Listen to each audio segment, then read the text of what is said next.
নমস্কার বন্ধুরা, আমি ইন্ডিয়া থেকে পিয়ালি বলছি। আমার প্রত্যেক ইউটিউব বন্ধুদের জন্য আমি নিয়ে এসেছি ছোট্ট ছোট্ট গল্প। গল্প শুনতে কার না ভালো লাগে? আমারও ভালো লাগে, তোমাদেরও নিশ্চয়ই ভালো লাগে। আমার এই চ্যানেলে আমি শোনাবো ছোট্ট ছোট্ট নানা রকমের গল্প। তাহলে চলো আজকে শুরু করি নতুন একটা গল্প দিয়ে। আমার সাথে তোমরাও থেকো কিন্তু, কেমন? চলো। আজকের গল্পের নাম রাজা ও চোর। অনেক বছর আগেকার কথা। পূর্বদেশের এক সমৃদ্ধ রাজ্যে রাজত্ব করতেন রাজা উদয় বর্মন। রাজা হিসেবে তিনি ছিলেন কঠোর, কিন্তু অন্যায়কারী নন। আইন ছিল তার কাছে দৃঢ়, শাস্তিও ছিল কঠিন। কিন্তু রাজা বিশ্বাস করতেন, ভয় দিয়ে রাজ্য চলে, ভালোবাসা দিয়ে রাজত্ব টেকে। রাজ্যের প্রজারা মোটামুটি সুখেই ছিল। তবু এক সমস্যায় রাজা প্রায়শই চিন্তিত থাকতেন। কি ছিল সেই সমস্যা? রাজ্যে এক অদ্ভুত চোর ছিল।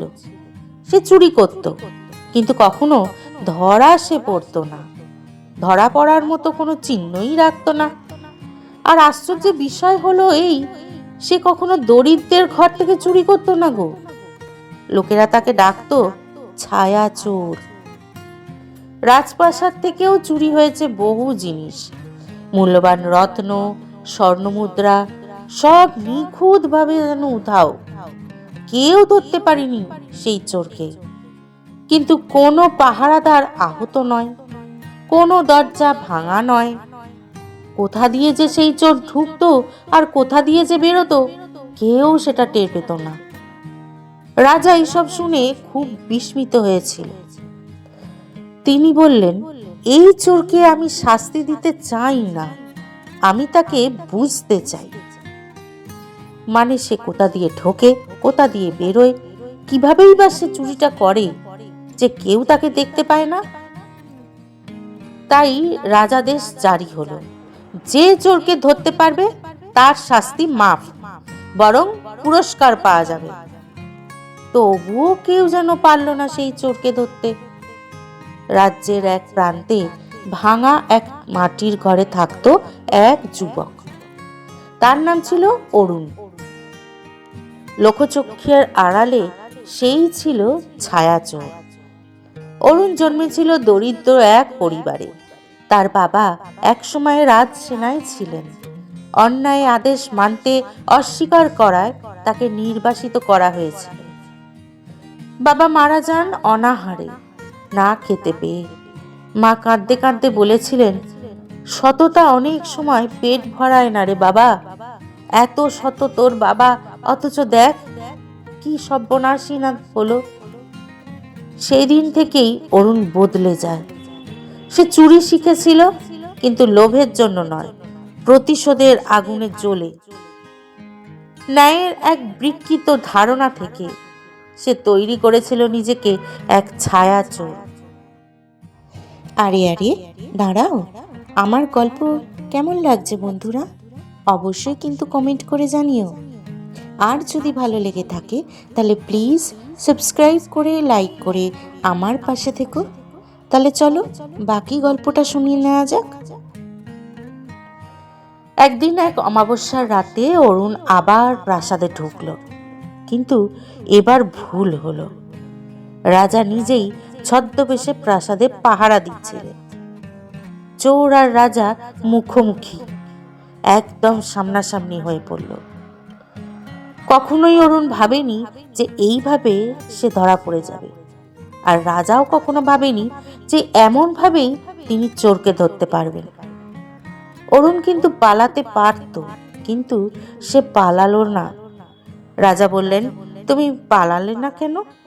অরুণ শান্ত গলায় বলল, কারণ আজ আপনি একা, আর আমি কাপুরুষ নই। পরদিন দরবার বসলো, সবাই চোরের ফাঁসি চাইল। রাজা হাত তুলে থামালেন। তিনি প্রশ্ন করলেন, তুমি কেন চুরি করো? অরুণ সব বলল তাকে, বাবার কথা, মায়ের কথা, ক্ষুধার কথা, অপমানের কথা। দরবার সবাই পুরো নিস্তব্ধ হয়ে চুপ হয়ে গেল। রাজা অনেকক্ষণ চুপ করে থাকলেন, তার সমস্ত কথা শুনলেন এবং তার মুখ থেকে ভাষা হারিয়ে গেল। অনেকক্ষণ পর রাজা বললেন, তুমি আইন ভেঙেছ, তাই শাস্তি তোমার প্রাপ্যই। কিন্তু যে আইন মানুষকে ঠেলে দেয় চুরির পথে, সে আইনও অপরাধী। তিনি ঘোষণা করলেন, অরুণের ফাঁসি হবে না, তাকে রাজপ্রাসাদে কোষাধ্যক্ষে সহকারী করা হবে। রাজ্যের সৈনিকদের অন্যায় আদেশের বিরুদ্ধে নতুন আইন হবে। দরবার পুরো স্তব্ধ হয়ে গেল, সবাই চুপ হয়ে গেল। এ কি বললেন মহারাজ? অরুণ সেই দিনের পর থেকে পুরো বদলে গেল। সে আর কোনোদিন চুরি করলো না। সে হিসেব রাখলো, ন্যায় রাখলো। রাজ্যে চুরিও কমে গেল, কারণ একজন চোর জানতো চোর কেন জন্মায়। রাজা বলতেন, একজন চোর আমাকে রাজা হতে শিখিয়েছে। বছর কেটে গেল আর রাজা এখন বৃদ্ধ হলেন। অরুণ কিন্তু এখনো তার পাশে ছিল। একদিন রাজা বললেন, যদি সেদিন আমি তোমাকে ফাঁসি দিতাম। অরুণ মাথা নত করে বলল, তবে আপনি রাজাই থাকতেন, কিন্তু আপনি কোনোদিন মহান হতে পারতেন না মহারাজ। রাজা হাসলেন। এ থেকে গল্পের কি শিক্ষা পেলাম বন্ধুরা? আমরা মানুষ জন্মগত অপরাধী কখনোই নয়, যে সে জন্মেই অপরাধ জগতে পা দিয়েছে। অন্যায় আইন অপরাধ তৈরি করে। ক্ষমা কখনো দুর্বলতা নয়, বরঞ্চ সেটাই হচ্ছে মহান। প্রকৃত রাজত্ব কোথায় জানো তো বন্ধুরা? হৃদয়। আমার এই গল্প তোমাদের কেমন লাগলো বন্ধুরা? অবশ্যই কিন্তু কমেন্ট করে আমাকে জানিও। আমি এরকমই ছোট্ট ছোট্ট গল্প তোমাদের সামনে নিয়ে আসবো। আজকের মতো তাহলে বিদায় নিই, চলে আসবো আবার আর একটা নতুন গল্প নিয়ে। রকমারি গল্পের সম্ভারে তোমাদের সাথে আবার দেখা হবে। আজ তাহলে আসি, কেমন? টাটা।